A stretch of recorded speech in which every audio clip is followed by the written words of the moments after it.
எல்லோரும் எப்படி இருக்கீங்க? இன்றைக்கி நம்ம சிகப்பரிசியில் சத்தான இட்லி எப்படி செய்கிறதுன்னு பார்க்கலாம். அதுக்கு சின்ன அழக்கால் ஒரு அழகு புழுங்கல் அரிசி, அதே அழக்கால் ஒரு அழகு சின்ன அழகு சிகப்பரிசி எடுத்திருக்கேன். அதே சின்ன அழகில் 3/4 கப்பு உளுந்து எடுத்திருக்கேன். 3 to 4 டைம்ஸ் நல்லா வாஷ் பண்ணிக்கலாம். இப்போ ரெண்டுத்தையும் நல்லா வாஷ் பண்ணியாச்சு. தண்ணி ஊற்றி நல்லா ஊற வைக்கணும்.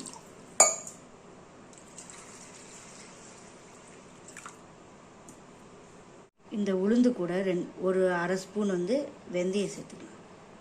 இது ரெண்டுத்தையும் தட்டு போட்டு மூடி வச்சிடலாம். இதை 3லேருந்து 4 மணி நேரம் ஊற விட்டுடணும். அதுக்கப்புறம் தான் அரைக்கணும். இப்போ 4 ஹவர்ஸ் ஆயிடுத்து.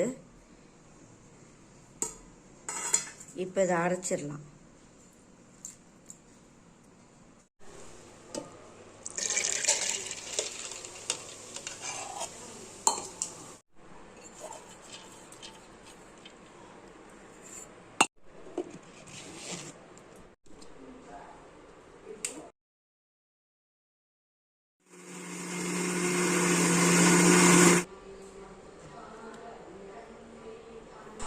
உளுந்து அரைச்சாச்சு. இப்போ அதை ஒரு பாத்திரத்தில் மாற்றிக்கலாம்.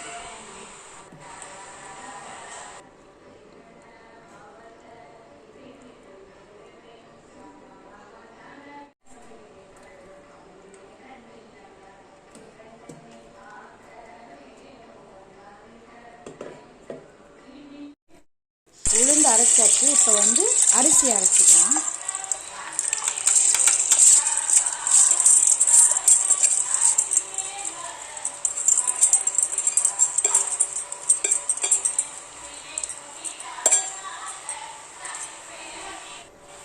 இதில் கொஞ்சம் கல் உப்பு சேர்த்து அரைச்சிக்கலாம்.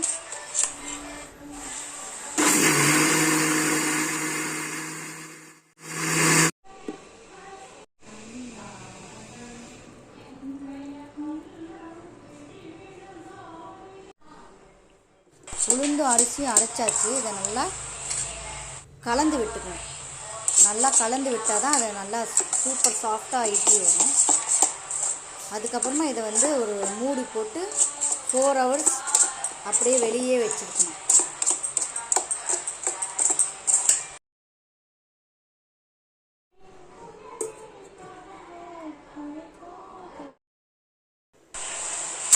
ஹவர்ஸ் ஆயிடுச்சு.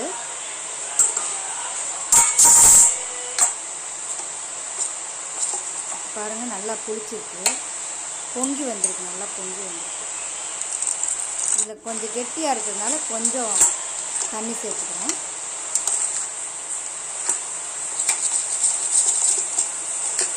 திரும்பவும் ஒரு தடவை நல்லா கலரி விட்டு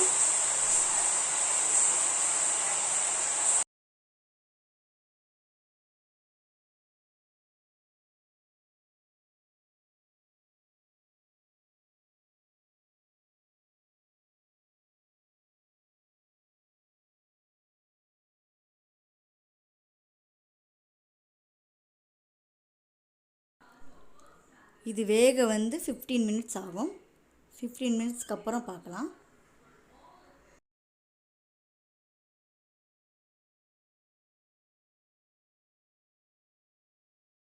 மினிட்ஸ் ஆயிடுச்சு.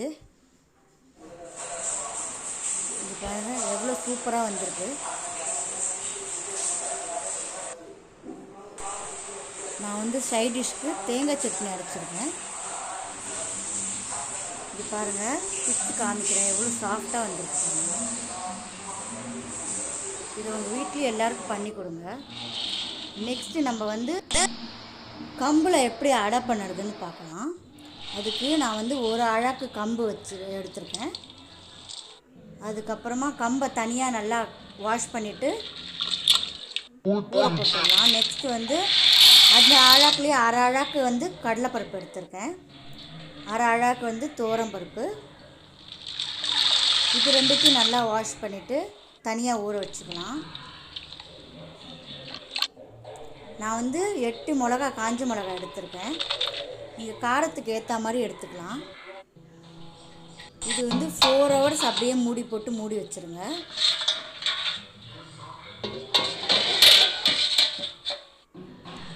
ஃபோர் ஹவர்ஸ் ஆயிடுச்சு. இப்போ இதை வந்து தனித்தனியாக ரெண்டுத்தையும் தனித்தனியாக வந்து மிக்ஸி ஜாரில் போட்டு அரைச்சிக்கலாம். ஃபஸ்ட்டு நான் வந்து கம்பு அரைச்சிக்கிறேன். நெக்ஸ்ட் வந்து பருப்பு அரைச்சிக்கிறேன். அதுக்கு தேவையான அளவு உப்பு போட்டுக்கிறேன். இதுக்கப்புறம் ரெண்டுத்தையும் ஒன்றா சேர்த்து கலந்து விட்டுக்கலாம்.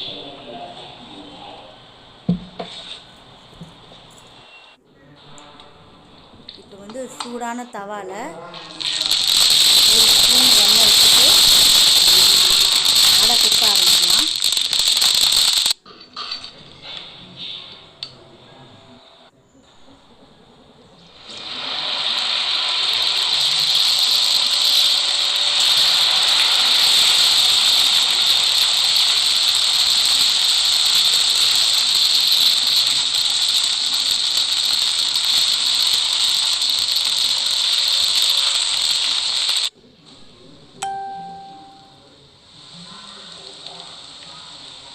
நான் வந்து நெய் குத்திக்கிறேன் குழந்தைக்காக.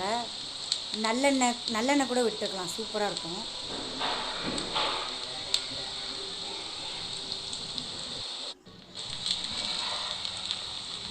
ஒரு பக்கம் வந்து இன்னொரு பக்கம் திருப்பி போட்டுக்கலாம்.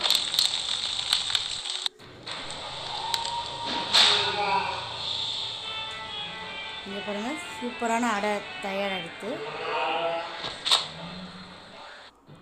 இதுக்கு வந்து நான் காலையில் தொகையில் அடைச்சிருந்தேன், அதுதான் சைட் டிஷ்ஷாக வச்சுருக்கேன்.